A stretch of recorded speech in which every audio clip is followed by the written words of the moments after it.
So we're here in Coventry and I'm doing things a little bit differently today. It's a fairly boring walk, and so I'm going to do a bit of storytelling. And here's what we want to talk about.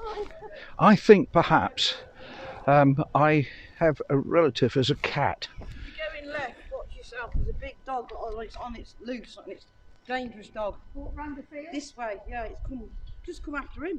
Really? Yeah. It's nice to get away from it, yeah. We Oh. got sidetracked by another dog. I think it's gone in the big thing. I don't know what it is. Yeah. Oh like dear. It's not like a Weimaraner, but not that colour. Okay. You know, Weimaraners are bluey, aren't they? Yeah. So it's like that sort of thing, but browny. Big thing, like that, yeah.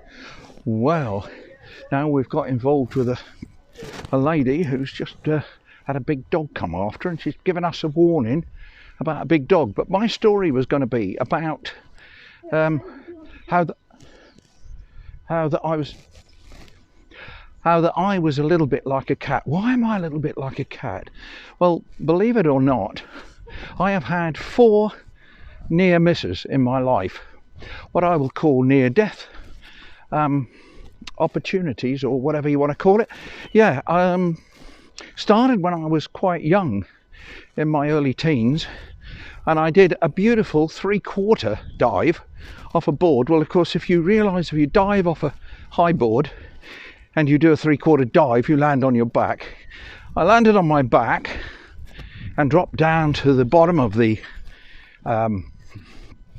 swimming pool and was hauled out, thankfully, by some of the people who were there.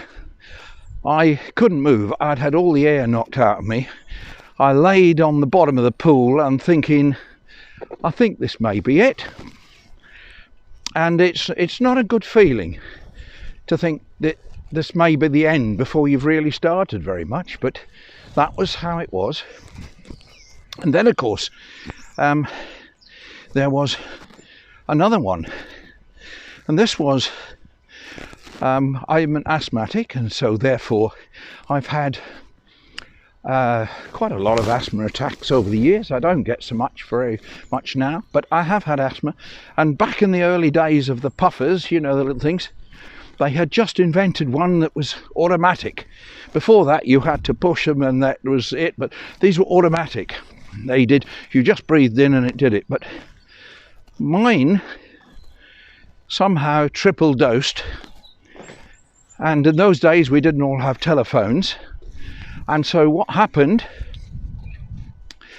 my heart started to beat at such a rate I thought it was going to jump out of my skin. And after a day or two I managed to get to the doctors, and I was told that these had killed many people, and that it was very fortunate that I hadn't died, because they had actually killed many people. But as I lay there on the bed, I couldn't breathe.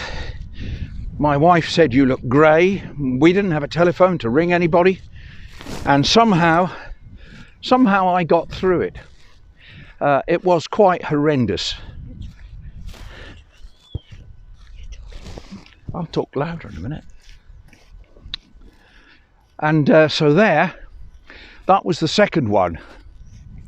The third one is we were on holiday in Scotland with friends, and I thought I'd done rather well. It's a bit of an asthma story again, because I'd taken my asthma puffer with me, and this was a new one, the modern ones, and I was doing okay. I was able to breathe really clearly, and I was steaming along with our friends. And then I decided to do a bit of scree jumping, and I jumped on the scree, and down it went.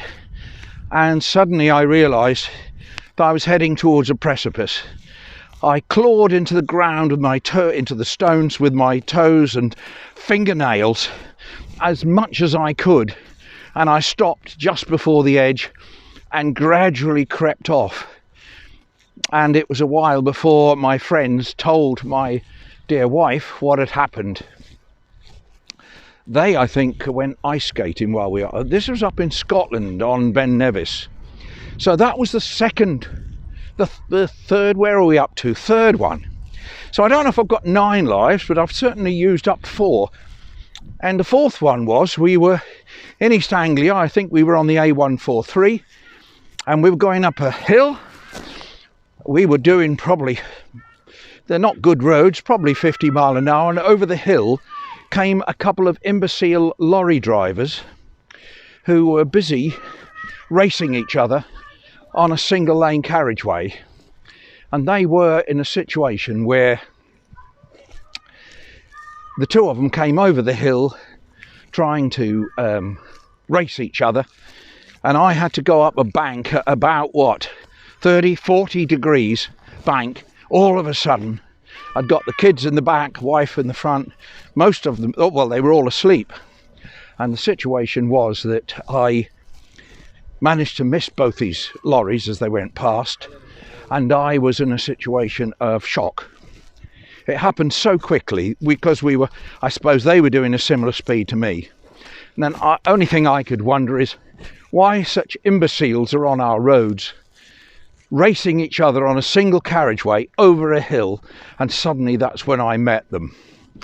Well, that was what happened. And so those are the 4 lives, and I'm hoping I don't use up any more. But now you can start to see why it was that I felt I must have a relation who is a cat. So this is where we are. We're beside Park Wood now, as you can see. And I maybe have just time to tell you one more story. When I was a teenager, a young lad came running into the hall where we were at our youth club. They used to have youth clubs in those days. And he came in and somehow went through a glass window. The pane broke, and at the bottom of the pane there was lots of these shards, and he went down and his wrist went onto it. I grabbed his wrist to stop the blood because the artery was pumping out. I grabbed his wrist and managed to stop the flow, and I wouldn't let go of it, and they got us into a taxi. I kept hold of his wrist until he got into hospital, where I handed over to whoever was going to do the job. And so what happened to me then was, many years later, I was working at a garage, and a big burly copper came up. Actually, he was father to a friend of ours who used to babysit for us. Came up and he said, "Are you Hurr?" Oh my word, what have I done? Anyway, he said, "You saved my life." And it turned out to be that it was this little lad who many years before I had managed to stop the blood coming pouring from his artery. So anyway, it's been some strange stories for today, but here we are. We're just going past Park Wood now, and having our constitutional daily walk. I don't know if we've had a lot of good scenery, but I just hope that you've enjoyed the stories. So bye for now. Thank you for watching, and if you haven't subscribed, I hope you will.